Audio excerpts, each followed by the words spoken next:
Welcome. One of the most important leadership concepts is McGregor's Theory X and Theory Y. McGregor's theory is based on the work of Maslow, and he formulated two contrasting sets of assumptions that managers hold for workers. He argues that most managerial actions flow directly from their assumptions about their subordinates, and consequently dictate how subordinates respond to them. The classical approach, or the structural frame, reflects assumptions about Theory X, and the human resource frame is reflected in Theory Y. Theory X and Theory Y posit contrasting organizational views of real-world conditions, but they are based on two different sets of assumptions about people. First, let's talk about managers' Theory X view of workers. This view holds that 1. People dislike work and avoid it whenever possible. Because people dislike work, they must be coerced, controlled, directed, and threatened with punishment in order to make them put forth an effort to achieve organizational objectives. 3. People prefer being directed and controlled by someone in authority. And 4. Workers value job security above other job factors and have little ambition. Argyris notes that Theory X has two patterns. The first pattern is Hard X. It's a no-nonsense, highly directive leadership style that uses tight controls and close supervision. The second is Soft X. It advocates persuasion and buying compliance from subordinates and is viewed as benevolent paternalism. The clear intention of Theory X, hard or soft, is manipulating, controlling, and managing people in the classical structural sense. Now, let's look at Theory X in practice. Basically, managers have no trust of employees. Decisions are imposed. Subordinates are motivated by fear, threats, and punishment. Control is centralized and exercised from the top down. There is little supervisor-subordinate communication, and workers are opposed to management goals. In sum, managers think that if there's a problem here, you're it. Or they tell workers, it's my way or the highway. On the other hand, Theory Y presents a different view. Managers who accept the assumptions of Theory Y have a different view of workers that will guide their action in dealing with employees in the organization. Theory Y posits that 1. Work is viewed as natural and satisfying. 2. People at work will exercise initiative, self-direction, and self-control on the job and are committed to achieving organizational goals. 3. People learn to accept responsibility and frequently seek it out. And 4. Employees value the ability to make good decisions and seek out opportunities to participate in decision-making at work. Theory Y in practice is basically developmental and focuses on building identification with and commitment to worthwhile objectives, as well as building mutual respect and trust. Now let's look at Theory Y in practice. Management is viewed as having trust and confidence in subordinates. Decision-making is dispersed, communication flows up, down, and laterally in the organization. Motivation is by participation and authentic rewards. Extensive and friendly supervisor-subordinate interaction is normative, and widespread responsibility for controlling work is expected. Douglas McGregor didn't challenge management's responsibility to organize the elements of an enterprise. However, he did challenge managers to behave differently. He argued that people are not passive or indifferent by nature, but they may become so as a result of their experience in an organization. This is often referred to as learned incompetence, or if you treat people as though they're infants, they'll act like infants. McGregor states that the essential task of management is to arrange organizational conditions so that the interests of people and the organization coincide. The concept was developed more fully by other leadership theorists. For example, Blake and Mouton developed the managerial grid, that describes two-dimensional leadership theory that includes a concern for production and a concern for people.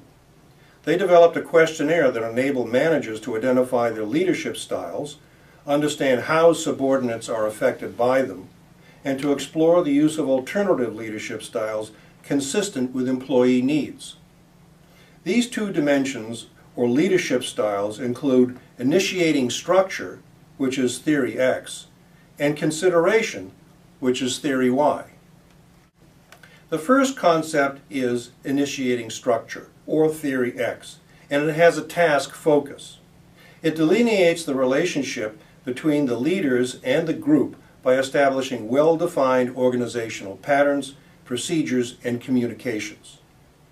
This is classical structural theory. The second concept is consideration, and it has a people focus. Leaders elicit behavior indicative of friendship, mutual trust, respect, and warmth towards workers. It is important to note that leadership involves the relationship between leaders and followers in a group, and how they achieve goals for the organization and the people in them.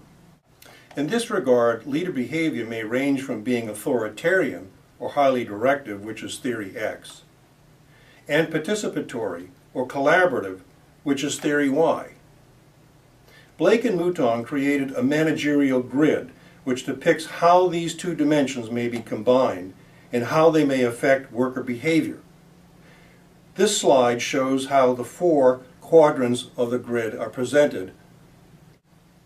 This slide shows the four quadrants of the grid. Blake and Mouton found that effective leaders are viewed by subordinates as having a combination of high consideration and high structure that is depicted in the grid as 9-9 in the upper right-hand quadrant. The other quadrants are described as 1-1. The leader is uninvolved with people or task. In 9-1, the leader has high involvement in task, but low concern for people. 1-9 has high concern for people, but is uninvolved with task. Again, 9-9 combines high people and high task and is the optimum integration of consideration and structure. Blake and Mouton's work argues persuasively for balancing management and leadership. In their view, initiating structure focuses on accomplishing tasks and delineates a relationship between the leaders and the group by establishing well-defined organizational patterns, procedures, and communications. Theory X. Task-oriented managers provide organizational stability. Research findings suggest that people like some measure of stability in their personal and work lives, and effective managers can meet their needs by ensuring that the organization is well organized, work is efficiently coordinated, and goals are achieved. Consideration has a people focus, and leaders elicit behavior indicative of friendship, mutual trust, respect, and warmth between the leaders and the workers, or theory Y. This authentic quality of a manager or leader is essential in creating an esprit de corps, or loyalty and trust, that are key elements to increasing effectiveness of employees. This is important when working with highly educated knowledge workers in schools, universities, and research organizations. Hersey and Blanchard extended these concepts in their situational leadership model. Hersey and Blanchard developed situational leadership theory as a framework for analyzing leadership using task and relationship behaviors that are similar to those described by Blake and Mouton's managerial grid. In the situational leadership model, task behavior involves one-way communication to subordinates that directs them on how work is done. Relationship behavior, on the other hand, involves two-way communication that provides socio-emotional support that facilitates work. Situational leadership also includes two additional factors: maturity of followers and leadership styles. Hersey and Blanchard use maturity of followers as a key situational variable in determining how leaders may act. It incorporates notions of job maturity and psychological maturity.